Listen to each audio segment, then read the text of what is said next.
Now, ribonucleic acid technologies, right? They're often characterized as these plug-and-play technologies with these inherent advantages in rapidity of early development of drug candidates. But we want to talk about how does the next wave of the technologies, challenge this assumption?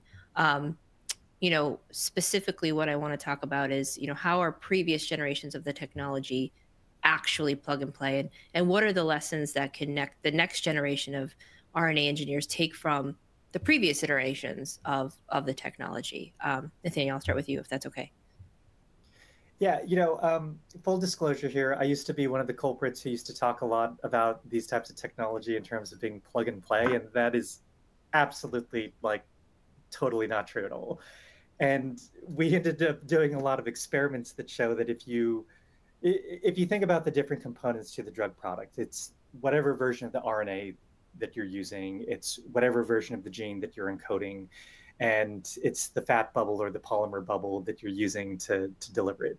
Each of those is a fully independent variable, as we started to pull together data sets to really show that tweaking just one of those things and keeping the other things constant completely changed the product that you had.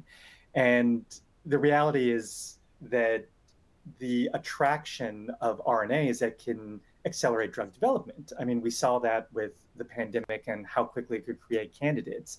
But as we start scaling the complexity of the targets that we're going after, I think what becomes critical is being honest about the fact that these technologies are not plug and play, so that you build the end-to-end infrastructure so that you can rapidly find a way to optimize the gene insert or the proteins for whatever the specific RNA modality that you're using.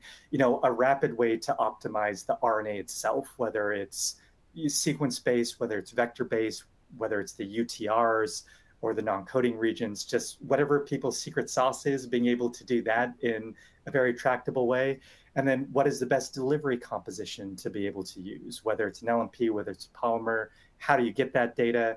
We find that very few steps can actually be done in test tubes or in cell culture. Most of them need to be done in animal models as you're doing these selections, because there's a lot more complexity when it starts to come to where does this material actually get within the organism, and how does that impact things like how much protein is expressed, or what are the pharmacodynamic effects that are actually going on as a result of that. And so, I'm sorry.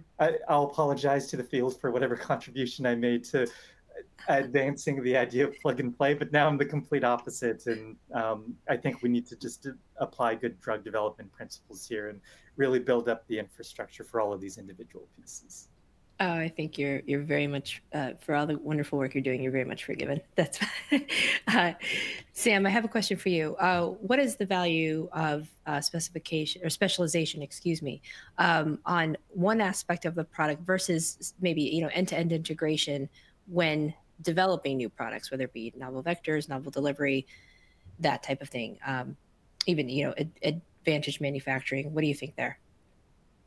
Yeah, I think this is a terrific question. I think what we're seeing in our experience is there's a lot of synergy and a lot of interplay between the different components of mRNA therapeutics. And we strongly believe that having integrated platforms is going to be very important to accelerate, the product development path. I think going back to some of Nathaniel's comments,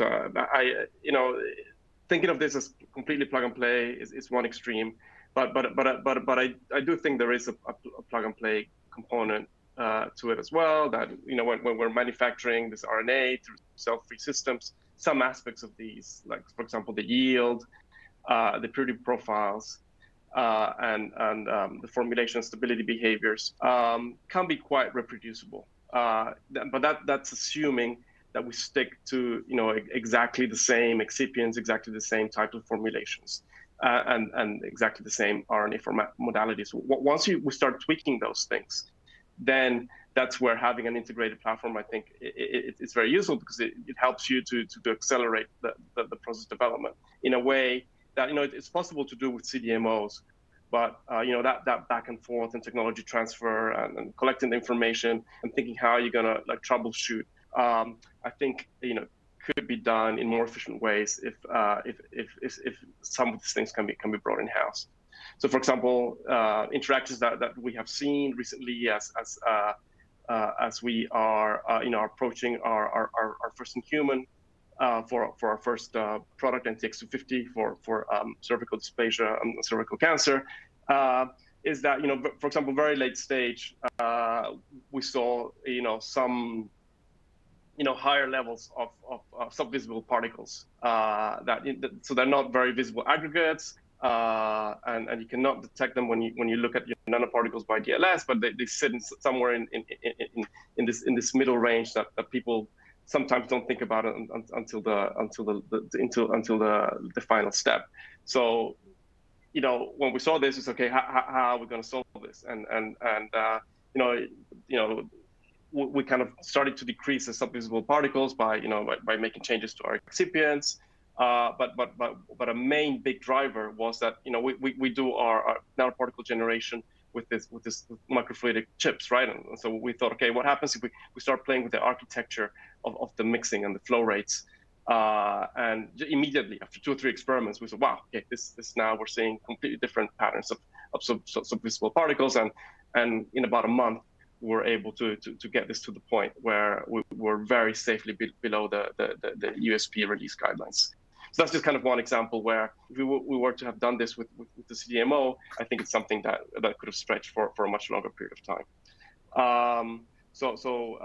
Both having control over these things and also understanding which of these variables are important, and then being able to act upon it through the use of a very reproducible and software controlled platform actually turned out to be of very high value to us.